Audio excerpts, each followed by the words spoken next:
The number one tip I can give you about new business calls is it's not about you. I'm Greg Dawson. I'm a digital marketer scaling to $30,000 a month. I am on day 12 and it is off to a great start. And I have scaled to $30,000 a month previously, but it ended in a big ball of flames. I didn't have any processes in place. I didn't have any systems in place. I had 15 different clients with 15 different platforms with 15 different problems. To say the least, it was a nightmare. But this time around, I'm taking what I've learned from that big ball of flames, and I have systems in place and I have processes in place, and I'm very selective with the clients that I'm going after. Like I said, this is day 12, and it's been a banger of a day. I have just been crushing the new business path. I have one new client and have had 2 interviews. One just happened this morning, and I have another one scheduled for Monday, which is good because for anybody trying to scale their business, you have to get new clients. You have to bring additional money in. And for this video, I want to go into some of the conversations that I've had, the things that I've learned, and how I'm working to close each one of these. But first, the new client. Well, it's not a new client. Previously, I said that I was going to go and reach out to one of my current clients to offer an additional service. Pro tip, the easiest path to more revenue, identify other problems that you can solve for your current clients.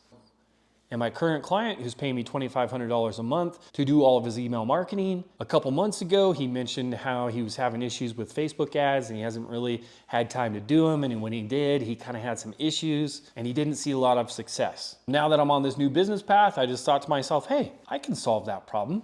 I have a background in Facebook ads. In fact, I have a ton of experience in social media ads. So I wrote up a proposal. I mapped out exactly what I was going to do. And because he's already paying me $2,500 a month, normally I would try to charge another $2,500 a month. I figured why not make it an even bigger no-brainer yes and just offer it to him for $1,500 a month. That way I'm making $4K a month. He's happy, I'm happy, and it worked out. Now I am $1,500 closer to $30,000 a month. Now let's talk about the interviews I have. I really want to dive into how I structure these calls so that I'm setting the client's mindset for the best possible outcome towards the end of the call, which is seeing me as a viable solution for their problems. The number one tip I can give you about new business calls is it's not about you. Last thing you want to do is be talking the entire call. I can pretty much guarantee you if you're the one talking the majority of the time, you're going to lose that business every single time. The point of the call is to get them talking about themselves, their company, and goals. You want to figure out where they are in their journey. Are they just starting out? Have they already scaled? Finding out this information allows you to address those issues when you're working to close them. Now that they've told you about themselves, their company, and their goals, it's time for you to start talking, right?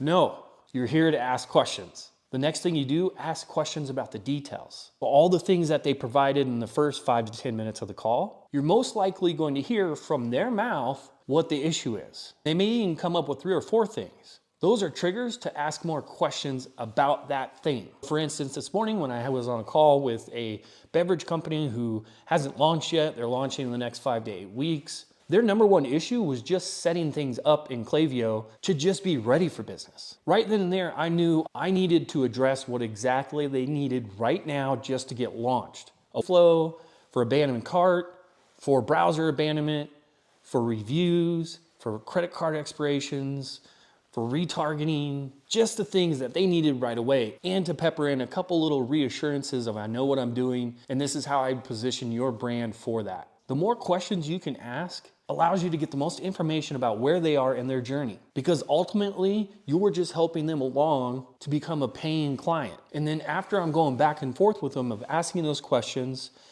asking clarifying questions, and getting them to provide all the information along the way, and every step along the way, I'm reinforcing that I can do that I've done that I have case studies and examples that prove that. I'm getting to a point where it comes to budget. After you're done reinforcing that you can do what they need, we need to talk timing.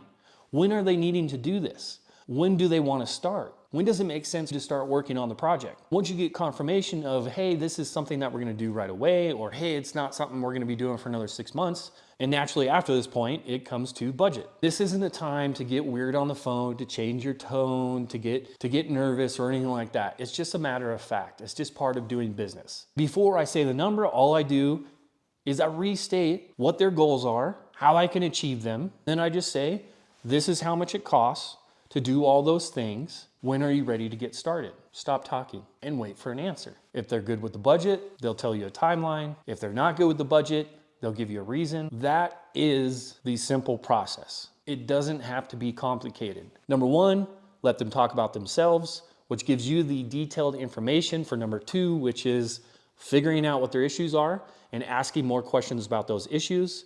Number three, timeline. Do they want to start right away? Is this a project 6 months down the road? Number four, budget. And all you're going to do, reference the timeline, reference what you're going to do to help them achieve their goals. And that's it. Now it's time for a side quest. I'm helping my wife start a all-natural skincare brand, and we are going to be selling on Shopify. And what do you know? We're going to be using Klaviyo as our email partner. So I wanted to show you some of the stuff that we're doing. What the heck are these? They're tallow cakes. Beef tallow is one of the most nurturing, vitamin-packed, all-natural substances that you can put on your skin. It's really good for your skin. Then you add stuff like beeswax, honey, olive oil, and you can add stuff like essential oils. And then you get this really awesome, nourishing type lotion that's really good for your skin. And it doesn't have any toxins in it. And that's it for the video.